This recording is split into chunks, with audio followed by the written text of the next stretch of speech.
The Four Farrellys by William Percy French. In a small hotel in London I was sitting down to dine, when a waiter brought the register and asked me if I'd sign. And as I signed I saw a name that set my heart astir. A certain Francis Farrelly had signed the register. Now I knew a lot of Farrellys, and out of all the crew I kept on sort of wondering, which Farrelly were you?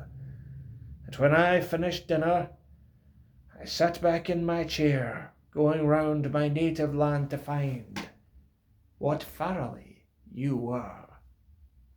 Were you the keen-eyed Kerryman I met below Kenmare, that told me that when Ireland fought the odds were never fair, that if Cromwell had met Sarsfield and Owen Roe O'Neill, it's not to Mr. Gladstone we'd be looking for repeal?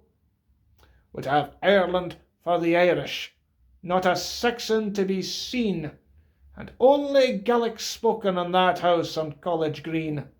Told me landlords were the devil, and their agents 10 times worse, and every sort of government for Ireland was a curse.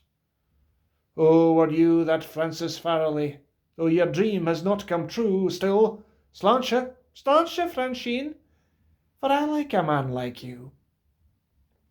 Or were you that Francis Farrelly that often used to say he'd like to blow them papishes from Derry walls away? The boy who used to bother me the Orange Lodge to join, and thought that history started with the Battle of the Boyne.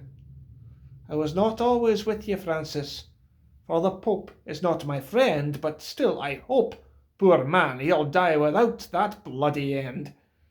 And when you're quit for care yourself and get to kingdom come, it's no use teaching you the harp, you'll play the orange drum.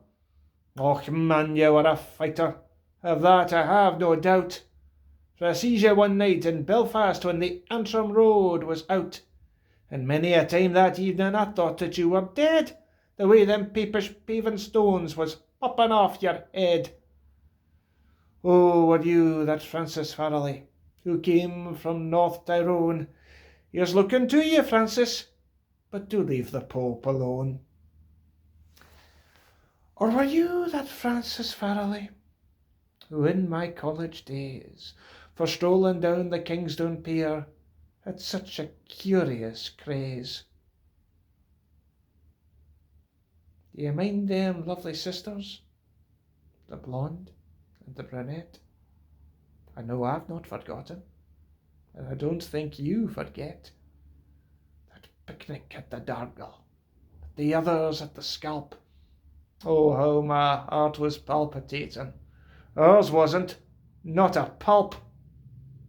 Someone said you married money, and maybe they were wise, but the gold you loved was in her hair and the diamonds in her eyes. So I like to think you married her, and that you're with her yet.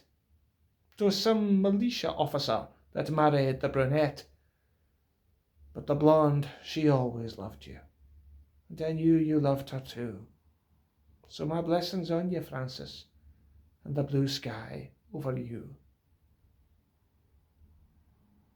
Or were you that Francis Farrelly I knew so long ago, in the bog below Belmullet in the county of Mayo?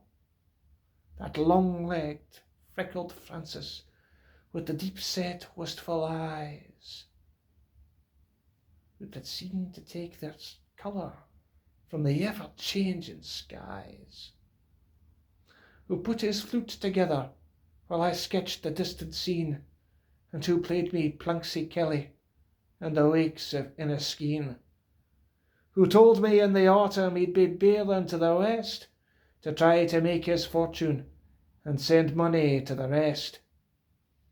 And would I draw a picture of the place where he was born, and he'd hang it up and look at it and not feel so forlorn. And when I had it finished, you got up from where you sat, and you said, "Why, you're the devil," and I'll not say more than that. Oh, were you that Francis Farrelly, Though your fortunes may be small, I'm thinking, Francis, that I love you best of all, and that I never can forget you, though it's many years ago, in the bog below Belmullet, in the county of Mayo.